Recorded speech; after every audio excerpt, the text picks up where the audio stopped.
all you awesome and amazing people. So today what I'm going to talk about is your muscles, right? So your muscles have like 11 different functions. You probably didn't know that. You thought they were all just there to help you move around, but you have more involuntary muscles in your body than you do voluntary muscles. And so I'm going to talk about their function, their health, and how you keep them healthy and why it's important. So stay tuned to hear more. This is Anastasia. I used to be a physics professor specializing in vibrational and quantum physics. After recovering from a serious illness using energy healing on myself, the calling to heal became so strong that I had to quit my 40-year research career. I replaced my 6-figure professor's salary within 5 months using a simple but not easy 3-step system that I worked out to grow my healing practice. Now I help other healers grow their practices, whether they're just starting or already have a practice, with this same 3-step system. I'm all about helping you too. Listen in to learn more. Thank you so much for coming back. So today's topic is all about your muscles. It is a system just like your nerves and your blood vessels and your bones. It's a system in your body that is nurtured by your root. And the root is your survival, right? And your root is found in the perineum where you sit. And it points downward directly towards the earth, which is why it's called the root. Anyway, it feeds the systems in your body, and the muscles are one of them. And what's really important about the muscles, aside from their movement, is that you keep them in good condition, right? And if your skin, for example, looks really good for your age, it usually means that the muscles underneath also are really in good condition for your age. So the first thing, of course, to help you keep your health up is that muscles require use and movement in order to stay in really good condition. Let me review a little bit about the muscles. So you have about 640, unbelievable, right? 640 individual muscles in the body, and they have 11 functions. And I'm just going to cover a little bit of that today. They all create movement and action by contraction. Muscles can only change things when they contract. When they go slack, you are not creating movement. You're just letting things go limp, right? And there's 3 different kinds of muscle types. There's the smooth muscle, which is found in the glands and organs. The smooth muscle is involuntary. There's the heart muscle, or the cardiac muscle, which is the densest and the strongest because it beats all the time while you're alive. And it is a different muscle, and it is also involuntary. And then you have the skeletal muscles. These are the muscles that are attached to the bones, which is why I covered the bones last time. And these muscles create body movement, right? And these are the voluntary muscles. These are the ones that you can control with your conscious mind. And they each have different functions. For example, your voluntary muscles are the ones that help you create movement. Walking, running, lifting, any kind of activity, writing, any kind of activity that you're doing, even speaking, this is all voluntary, right? Because if I was quiet, I would voluntarily be quiet, which is what I do most of the time, right? And then there's the question that if your voluntary muscles are not working properly or they're in pain, the pain and the malfunction depends on where they are in your body. For example, if you feel pain in your lower back, it usually means that you have a lack of support, right? A lack of emotional support. And it's usually stemming from you, the lack of your own emotional support, right? You're not supporting yourself. You're feeling guilty. You're feeling ashamed. You're feeling jealous. Something that is keeping you from moving forward, right? And then you can also ask yourself this question, and you can journal about it. This is very helpful to do. Is there a reason for not moving forward? The next thing that your muscles do is they stabilize you, right? So one of the things, I just learned this not that long ago, one of the things that tells you whether your muscles are stable enough for you, and it also predicts your longevity, is how long can you stand on one foot. And standing on one foot's not that easy. It requires an amount of stability. It requires an engagement of your core muscles. It also requires balance. And it also helps when you put your arms out for balance like this, right? So I'm standing on one foot right now, and I can do this for quite a long time.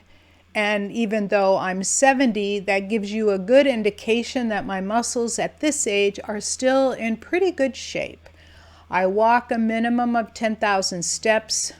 Yesterday it was 11,500, which is a little more than 4 miles, maybe 5. I find that I need my minimum daily requirement of 4 miles of movement. And I also use weights, and the weights will help with my lower back problem because I have a swayed back, also known as scoliosis. And by keeping the muscles strong around the middle, around the core, which I do deadlifts for, it stops the back pain in its tracks. So just as an aside, I suffered from back pain from the age of 19 all the way until 55 when I discovered weightlifting, right? So after that, I started weightlifting and discovered that the exercise that prevented that consistent lower back pain, spasming, and all of that was a deadlift, just FYI. And you can also ask, if you're not able to stand on one foot for a length of time. I'm going on my left foot now. I just put my right foot down. If you're not able to stand on one foot for a length of time, that is asking, you can ask yourself the question, where are you lacking balance in your life? Are you working way too much? Or are you playing way too much? Are you not sleeping enough? Are you not having enough social interaction? Is there something that's out of balance for your life? And the third thing is posture, right? Posture. Holding your shoulders back and keeping your chest open and upright lowers the stress in your body, right? And holding that posture takes a little bit of energy, not much. But if you're always hunched over like this, right, that means that you're not engaging the muscles to hold your body upright. And another question you can ask is, where's the lack of support in your life? And another important function of your muscle is circulation. So you probably didn't know that, but in all of your blood vessels, in every single blood vessel, around in the tube, it's not just a tube, but there are muscles that contract and expand on all of your blood vessels. So not only does your heart pump, but your blood vessels will expand and contract. When you're very warm, your blood vessels will expand and dilate open and allow the blood into your extremities to cool off. And when you're cold, they contract, and it allows the blood vessels to push the blood away from your extremities and put it in your core to keep you warm, right? So there are some things that you can do. And if you don't have good circulation, you can ask, what is stagnant in your life? And then there are a few other functions like respiration, digestion, urination, childbirth, vision, organ protection, and temperature regulation. And I just mentioned some of the ways that your temperature regulates. And if you get really cold, all of the muscles in your body will start to contract and expand quickly, and that's what shivering is all about, right? You can shiver and everything will move, and that movement will help generate heat in your body to help warm you up. So let me just talk a little bit about muscle characteristics. So the way the muscles contract is that the fibers slide in one another, and the way they relax is they slide apart from one another. And this process is very well known, and the reason why the muscle gets thick when you contract, like if you were to do, let's say, some dumbbell curls, you would notice that your bicep will thicken and get thicker, and that's because the muscle fibers are moving into one another. It's the same thing when you get up on your toes, right? The calves are contracting and your calves will thicken. And the other interesting thing about muscles, you might not know this, maybe you do, maybe you don't, but muscles have in each muscle cell thousands of mitochondria. Some cells in our body do not have a lot of mitochondria, but the muscles and, along with the liver, the muscles have thousands of mitochondria in each cell.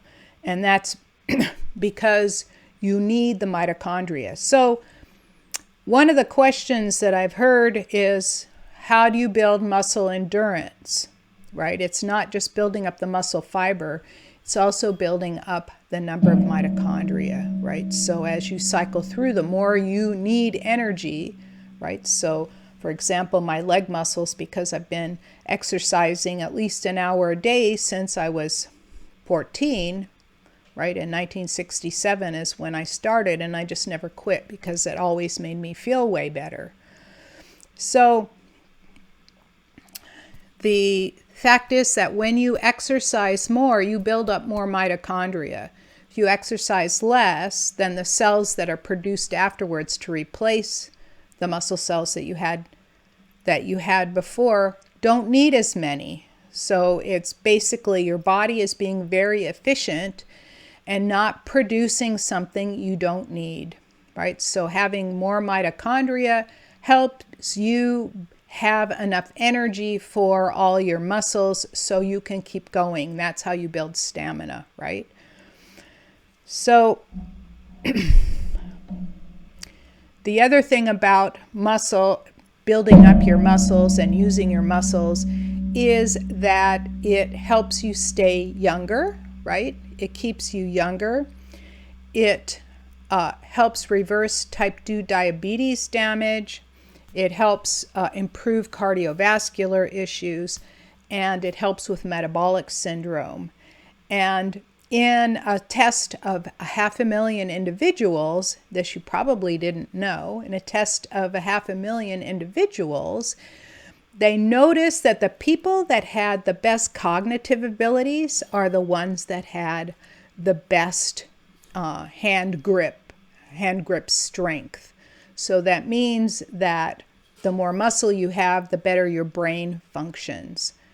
So this is why it's really important to exercise. So the way you feed your muscles, of course, is feeding it whole, healthy, hopefully organic foods, both produce and produce including nuts, fruits and vegetables, beans, and then your healthy proteins, right? Healthy proteins mean non-pickled meats, hopefully from an organic source, because organic beef, for example, has a higher proportion of omega-3 to omega-6 than non-organic sources because of what they get fed.